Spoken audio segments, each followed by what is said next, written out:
चलिए खबरों में आगे बढ़ेंगे बड़ी खबर के साथ। तो दिल्ली के छावला रेप केस से जुड़ी ये बड़ी खबर आपको बता दें, एलजी ने रिव्यू पिटीशन को मंजूर किया है और एसपी तुषार मेहता सरकार का पक्ष रखेंगे। छावला रेप केस में सभी आरोपी बरी हुए थे और दिल्ली के उपराज्यपाल ने छावला केस आरोपियों को बरी किए जाने के खिलाफ पुनर्विचार याचिका दाखिल करने को मंजूरी दे दी है। इस मामले में सरकार की तरफ से एसजी तुषार मेहता और एडिशनल एसजी ऐश्वर्या भाटी को नियुक्त करने को भी मंजूरी दे दी गई है। आपको बता दें कि कल दिल्ली में उत्तराखंड सदन में सीएम धामी ने पीड़िता के माता पिता से मुलाकात कर कहा था कि उत्तराखंड की बेटी को न्याय दिलाने के लिए राज्य सरकार हर संभव कोशिश कर रही है। मुख्यमंत्री ने केंद्रीय कानून और न्याय मंत्री किरेन रिजिजू से भी बात की थी और वे लगातार केंद्र सरकार से इस मामले में संपर्क में थे। तो एलजी ने रिव्यू पिटीशन को मंजूरी दे दी है। अब एक बार फिर से सुप्रीम सुनवाई इस पूरे मामले पर होनी है। एसपी तुषार मेहता सरकार की तरफ से अपना पक्ष रखेंगे। आपको बता दें कि इस पूरे मामले में जो 3 आरोपी थे उन्हें बरी कर दिया गया था और छावला केस में फिर से सुप्रीम सुनवाई होनी है। क्या कुछ होना है ग्राफिक्स के जरिए आपको समझाते हैं। तो सुप्रीम कोर्ट के आदेश की चुनौती दिल्ली सरकार देगी और एलजी ने रिव्यू पिटीशन को मंजूर किया है। इधर सॉलिसिटर जनरल तुषार मेहता सरकार की तरफ से पक्ष रखेंगे।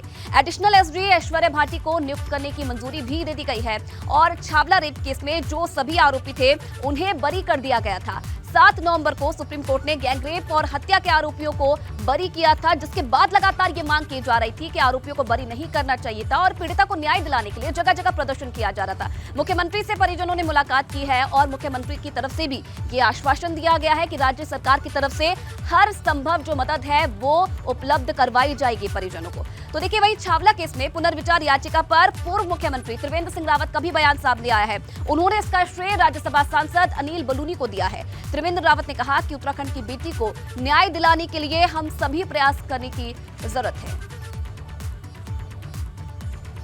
मैं अनिल बलूनी जी का बहुत धन्यवाद करना चाहूँगा कि उत्तराखंड की बेटी के लिए उन्होंने ठोस पहल की है। जनता तो साथ में है ही, लेकिन जो पुनर्विचार याचिका के लिए उन्होंने जो प्रयास किया वो बहुत ही सराहनीय प्रयास है। इसके लिए मैं उनको बहुत सराहना भी करूंगा और उनको अपनी शुभकामनाएं भी दूंगा। तो पूर्व सीएम त्रिवेंद्र सिंह रावत का बयान भी आपने सुना है। अनिल बलूनी को उन्होंने श्रेय दिया है क्योंकि एक बार फिर से पुनर्विचार जो पिटीशन थी उसे मंजूरी दे दी गई है और अब एक बार फिर से इस पूरे मामले पर सुनवाई होनी है। और इधर छावला केस पर रिव्यू पिटीशन मंजूर होने के बाद उत्तराखंड के सीएम पुष्कर सिंह धामी ने दिल्ली के उपराज्यपाल वीके सक्सेना को धन्यवाद दिया है। सीएम ने कहा कि उत्तराखंड की बेटी के न्याय के लिए आगे का मार्ग प्रशस्त किया। हम पीड़ित परिवार के साथ हैं, पीड़ित बेटी के साथ हैं और हम हर संभव सहयोग करेंगे।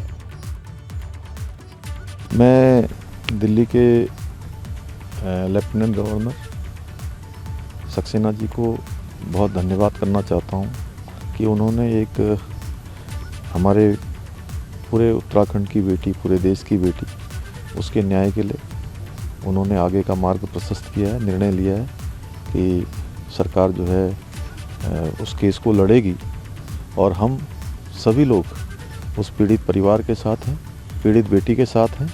हर तरीके से जो भी सहयोग होगा हम करने के लिए तैयार हैं। और रवि फिलहाल इस खबर पर और ज्यादा जानकारी के लिए हमारे साथ लगातार बने हुए हैं देहरादून से। रवि, आरोपियों के बरी होने के साथ जो न्याय की उम्मीद थी वो कहीं ना कहीं गुम हो गई थी, वो छूट गई थी। एक बार फिर से वो उम्मीद जगी है। कहीं ना कहीं अब परिवार वाले एक बार फिर से उम्मीद लगा के बैठे हैं कि आने वाले समय में उनकी बेटी को न्याय जरूर मिलेगा।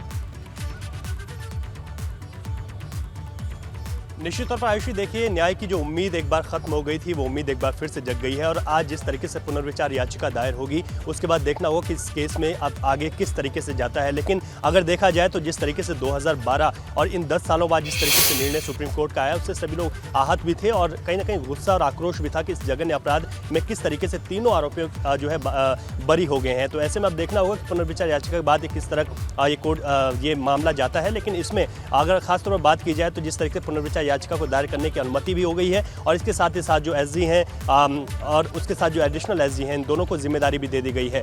तो कुल मिलाकर अगर देखा जाए तो यहाँ पर मुख्यमंत्री पुष्कर सिंह धामी ने भी जो किरण नेगी थी उनके माता पिता से मुलाकात की थी, पूर्व मुख्यमंत्री त्रिवेंद्र सिंह रावत ने मुलाकात की थी। इसके साथ ही सांसद अनिल बलूनी की अगर बात करें तो उन्होंने भी इस मामले में पूरी ठोस पहल की है, क्योंकि त्रिवेंद्र सिंह रावत ने भी साफ तौर पर कहा है कि इसमें उनकी सराहना करनी चाहिए जिस तरीके से उन्होंने कोशिश की कि इस मामले में पुनर्विचार याचिका दायर हो और जिस तरीके से एक न्याय की उम्मीद उत्तराखंड इतने सालों से लगाए बैठा था वो न्याय मिल सके। अब देखना होगा कि इसमें आगे क्या कुछ निकल कर आता है, लेकिन हाँ इतना जरूर है कि पूरे देश और उत्तराखंड को एक बार फिर से न्याय की उम्मीद जरूर जागी है। बिल्कुल रवि, और कहीं ना कहीं सुनवाई के साथ ही अब ये उम्मीद बढ़ी है कि न्याय जरूर मिलेगा उत्तराखंड की बेटी को। बहुत धन्यवाद आपका तमाम जानकारी के लिए।